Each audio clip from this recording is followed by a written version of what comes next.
Bienvenue dans ce troisième épisode de Beauté originelle, un épisode dans lequel aujourd'hui je vais aborder le sujet des lèvres. Alors, sujet méga mouse, c'est le cas de le dire, les lèvres avec la bouche en fait qui est quelque chose, un organe qui est très vivant au milieu du visage, avec les yeux aussi qui bougent beaucoup, mais la bouche est quand même super intéressant parce que c'est ce qui va nous permettre de manger, de goûter, de parler, de s'exprimer, de sourire. Donc sur le plan social, d'avoir une interaction sociale avec l'autre. Et puis sur un plan un petit peu plus intime, c'est tous les jeux buccaux qu'il y a avec la bouche, sur lesquels je ne m'étendrai pas. Et là, en fait, l'idée, c'est aussi de ramener, s'il vous plaît, un peu de conscience pour les personnes qui ne sont pas encore passées à l'action ou qui hésiteraient.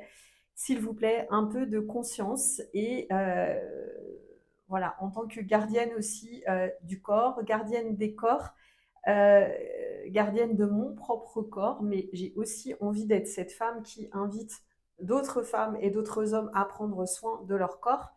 La bouche, c'est quelque chose où là, on va rentrer dans déjà quelque chose, et j'en parlerai aussi par rapport au corps et par rapport aux tatouages, parce que bien sûr, je vais faire un épisode sur les tatouages. Mais au niveau de la bouche, là, on rentre déjà symboliquement aussi pour tout ce qui est, j'entends, tatouage semi-permanent, injection, comme son nom l'indique, injection. Donc on va rentrer dans une catégorie assez profonde d'injection de corps étrangers, de substances qui ne sont pas du tout naturelles, hein, qui sont chimiques, qui sont artificielles, qui sont des fois plastiques. Voilà, je rentre pas dans les détails parce que déjà je les connais pas parce que ça m'intéresse pas, mais de tout ce qu'on peut injecter au niveau des lèvres, de tous les mouvements qu'il y a au niveau du visage et de comment on pourrait dire ça, de l'inconscience des personnes qui s'imaginent, qui font ça déjà à 20 ans, alors qu'elles n'imaginent pas qu'un visage, il va changer avec le temps, il va changer aussi par rapport à ce que vous allez vivre, hein, de bien ou de moins bien, par rapport à si vous êtes plus dans une période un peu féminine, un petit peu plus intériorisée, un peu plus dans l'action. Moi, je sais que quand j'étais avocate, j'avais mon visage qui était beaucoup plus carré.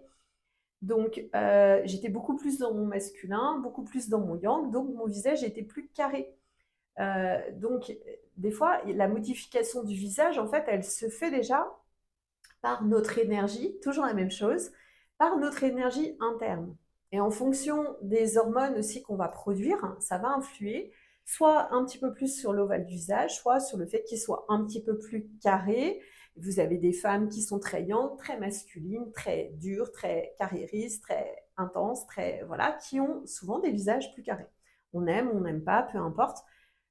Pour moi, l'important, c'est d'être équilibré, mais on a des visages justement qui naturellement peuvent être un petit peu plus carrés. Je parle, alors là, je vais parler des lèvres, mais je vais aussi, je ne vais pas faire toutes les parties, mais ça peut être aussi les injonctions au niveau des pommettes, au niveau, voilà. Alors, la bouche, c'est vraiment le souffle, c'est aussi la parole sacrée, c'est la pureté en fait du langage, de l'expression, c'est la gentillesse, la naïveté, l'innocence d'un sourire. Et puis après, c'est quelque chose de beaucoup plus intime dans les baisers et après dans les contacts encore plus intimes sur lesquels je ne m'étendrai pas. Et là, en fait, on va aller mettre toujours la même chose, une couche de plastique, une couche de corps étranger qui va nous couper de nous-mêmes, de nos ressentis buccaux, au niveau peut-être de l'alimentation, au niveau du toucher avec l'autre. Donc par rapport à la bouche, en fait, ça va être comme pour d'autres parties du corps que j'ai déjà évoquées, ça va être le fait de toujours recouvrir finalement le naturel, masquer le naturel, masquer le mouvement et faire en sorte par ces injections, et là je vais y venir un petit peu plus après sur ce qui se passe au niveau de l'injection à proprement parler, quelles conséquences aussi ça peut avoir. Ce qui va se passer au niveau de la bouche, en fait, c'est que finalement, tout le monde a la même bouche, alors qu'auparavant, il existait plein de formes de bouche plus ou moins fines, plus ou moins charnues, plus ou moins aussi disproportionnées dans le fait d'avoir la lèvre inférieure ou supérieure plus large que l'autre, peu importe. Il y avait de la diversité en fait dans les bouches et c'est ce qui faisait aussi le charme féminin, le charme même du visage humain, que ça soit féminin ou masculin d'ailleurs. Et là maintenant on a des bouches qui sont toutes finalement comme des bouches qui ressemblent à des filtres. Voilà, l'idée...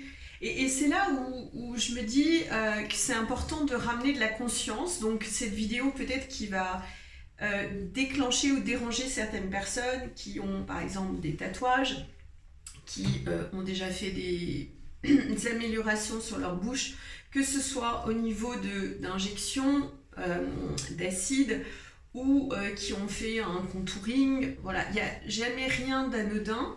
Si ce n'est, en plus, on ne parle même pas des traumas et des abus qu'il peut y avoir en chirurgie esthétique. Ça, j'aborde même pas ce sujet-là. Là, j'en suis juste à l'atteinte à l'intégrité du corps. C'est toujours comme ça que je vois les choses, en fait. Et mon rôle, là, c'est vraiment d'intervenir en tant que gardienne de cette intégrité parce qu'il y a trop peu de personnes, en fait, qui prennent la défense de cette intégrité corporelle. Et pour moi, elle est beaucoup plus importante que n'importe quelle apparence esthétique. De la même façon que il n'y a rien qui justifie en fait de porter atteinte à sa santé et à son corps, même sous prétexte finalement d'être plus belle et entre guillemets de prendre soin de soi. Donc toujours faire attention à la différence entre prendre soin de son apparence extérieure physique artificielle et superficielle, mais c'est bien aussi d'être à son image en fait, mais de tout ce qui est extérieur au détriment finalement de l'intérieur et des sensations qu'on peut avoir et après des mouvements aussi de gel, d'acide, de substances en fait chimiques et toxiques dans tous les tissus et le fait aussi que ça puisse aller chez certaines personnes qui se font aussi des injections à ce niveau-là, que ça puisse aller au niveau du double menton. Voilà. Je rentre même pas dans les ratés en fait et on sait qu'il y en a eu beaucoup. Là maintenant, un sujet qui est beaucoup plus brûlant pour moi, beaucoup plus touchy, et là c'est vraiment en tant que thérapeute, en tant que guérisseuse, en tant qu'énergéticienne et aussi en tant que facilitatrice et coach, on va dire, c'est par rapport aux injections, là, dès qu'on touche finalement au sang, et on voit bien sur toutes les photos d'injection, il y a des petites gouttes de sang qui perlent. Alors d'ailleurs ça rend aussi, ça peut rendre super addictif, comme les tatouages, je mets ça un peu dans la même catégorie. Et c'est là où il y a le sang qui intervient.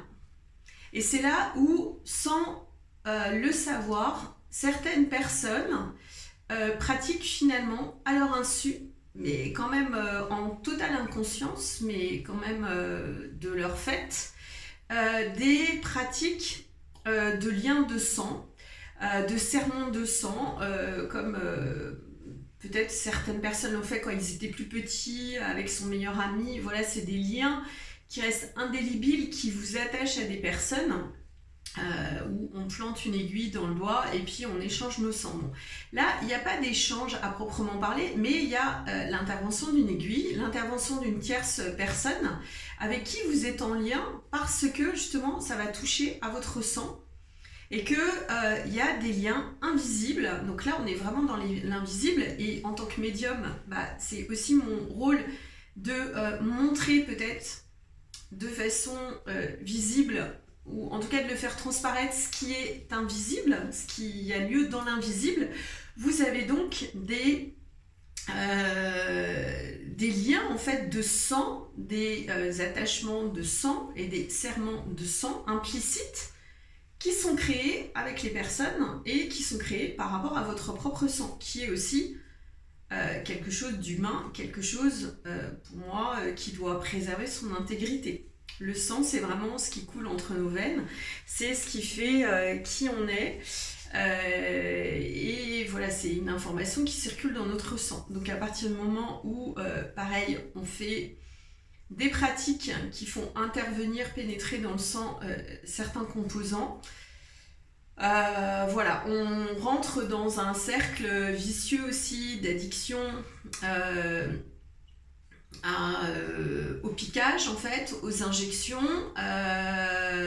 et puis ensuite au tatouage. Donc après ça dépend, il y a des personnes qui font et le tatouage semi-permanent ou permanent, plus l'atteinte aussi de toutes les lèvres pour avoir toujours du rouge à lèvres jour et nuit.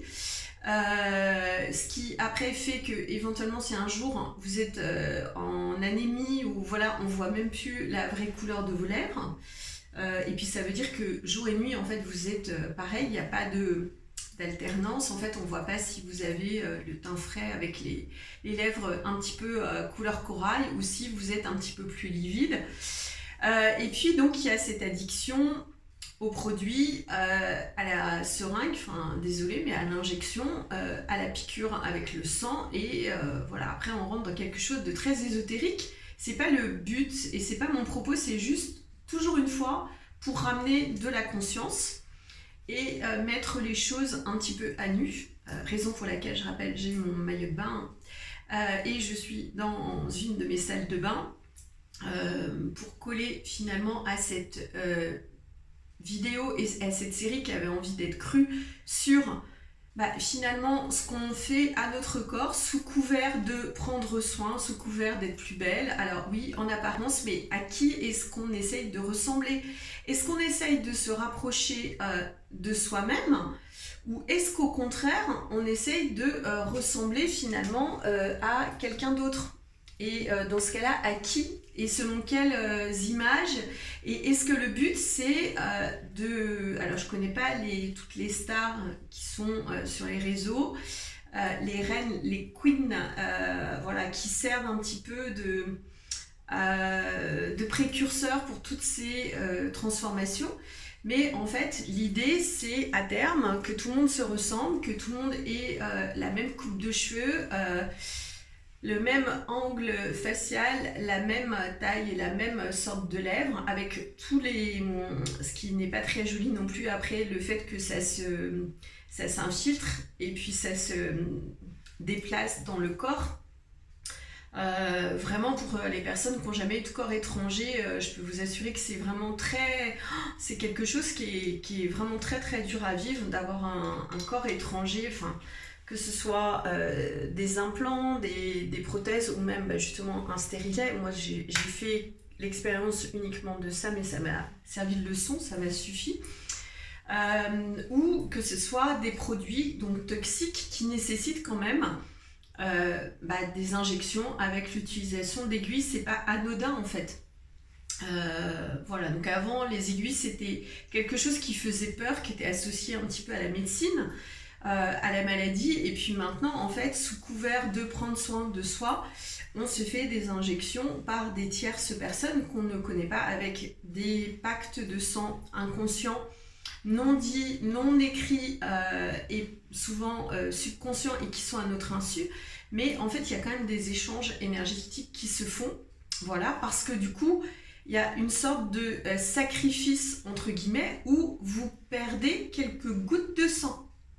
Voilà, et c'est là où énergétiquement, je ne rentrerai pas dans les détails, mais il y a des échanges énergétiques qui se font à ce niveau-là, parce qu'il y a des échanges de sang en fait. Qui dit échange de sang, dit magie rouge, etc. Enfin, après, ça peut partir sur plein de choses, mais en tout cas, il y a un échange de sang qui n'y a pas de lieu d'être, à mon sens en tout cas. Et après, c'est la responsabilité de chacun de faire ce qui semble être bon pour lui en son âme et conscience.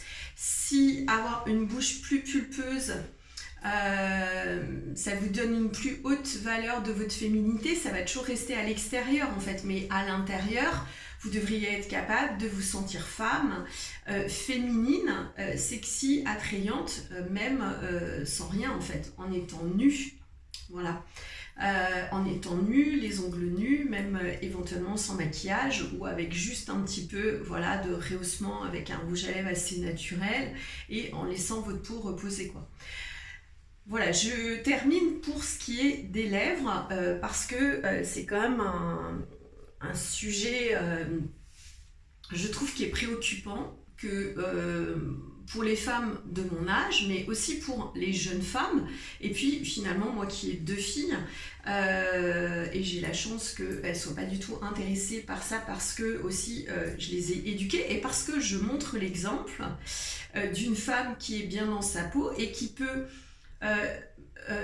s'orner de choses extérieures sans toucher à son intériorité et au contraire son intériorité, l'honorer, la cultiver, la peaufiner et la dorer encore plus en utilisant uniquement des artifices extérieurs sans porter atteinte et intégrité au corps. Encore une fois, ce qui me gêne dans tout ça, c'est pas le fait de vouloir être plus belle, bien sûr, et encore, quid de est-ce que avoir les lèvres comme ça rend plus belle, pas certain, d'avoir la bouche de canard, pas certain, mais c'est vraiment des codes et je dirais que là, à un moment, c'est compliqué aussi pour une femme de faire un arrêt et de vraiment se regarder dans le miroir, de s'observer et de se dire « Waouh, mais où est-ce que je vais ?» Et avant de faire toutes ces choses, et si ma vidéo peut servir au moins à quelques femmes qui pensaient faire sauter le pas, tout le monde vous dira de toute façon que ce soit une pose d'implant mammaire, que ce soit voilà, des fois de la chirurgie esthétique. Le mal, entre guillemets, et la croyance que vous n'êtes pas bien avec vous-même, elle est intérieure en fait. Et le fait de changer à l'extérieur, c'est comme quand on perd beaucoup de kilos, mais qu'on a toujours cette mentalité, entre guillemets, de grosse, on va la garder. Là, c'est la même chose en fait, que ce soit pour les lèvres, pour le reste. Hein. Donc, et puis c'est pareil aussi, quand on commence à 20 ans, moi je sais que personnellement, peut-être que je ferai ça, mais comme j'aime le dire, à 90 ans, peut-être que je me ferai la pose d'implant et que je me mettrai des fossiles et voilà, que je ferai des choses un petit peu plus, mais j'aurai 90 ans et ça sera vraiment dans le cadre de l'expérience et parce que voilà, j'aurais vécu avant et pris soin de mon corps avant. Mais l'idée, c'est que quand on commence à 20 ans ou 30 ans, qu'est-ce que vous allez faire à 40, 50, 60, 70 ? Sachant que tous ces produits-là, ça migre et qu'on ne connaît pas aussi, voilà, qu'avec les grossesses, le visage aussi change, le corps change. C'est la même chose avec les tatouages, hein, d'ailleurs. Donc, voilà. Donc, par rapport à la bouche, moi je milite pour tout ce qui est naturel, mais pas non plus ultra naturel. On a le droit aussi, et on peut tricher, c'est ça qui est génial, c'est qu'on peut tricher avec du crayon, on peut tricher aussi au niveau des lèvres, donc je trouve ça déjà génial qu'on puisse tricher et tout effacer le soir à sa guise, sans être obligé de se mettre des choses de façon permanente avec implication d'injection et de sang. Voilà, je clôture sur ce sujet. Voilà, et vraiment cette vidéo est une invitation à vous aimer parce que je sais que derrière toutes ces questions et toutes ces pratiques esthétiques, chirurgicales ou médicales même des fois, c'est en fait l'image de soi, le mésamour de soi, le désamour de soi qui est en jeu. Et ça, il faut bien en avoir conscience et c'est important. On devrait d'ailleurs, je trouve, avoir aussi plusieurs entretiens chez un thérapeute ou un spécialiste, un psy, même pour ce qui est de la bouche, pour ce qui est d'un tatouage, alors là encore plus, parce que c'est des choses que vous gravez à vie dans votre corps et vous marquez votre corps au fer rouge, même par rapport aux lèvres. Voilà, donc j'espère en tout cas que cette vidéo, le but c'est pas d'être alarmiste, même si ça l'est quand même, mais c'est de faire prendre conscience de où est sa beauté. Et la beauté, elle est dans sa tête, elle est dans le naturel. Pour moi, elle est vraiment, on a déjà un corps qui est magnifique de façon naturelle et originelle. Après, c'est vrai que on peut essayer de améliorer, entre guillemets, d'améliorer son image, mais de toute façon, c'est toujours par l'intérieur et par l'énergie qu'on dégage finalement qu'on va rayonner et qu'on va attirer finalement les choses à soi.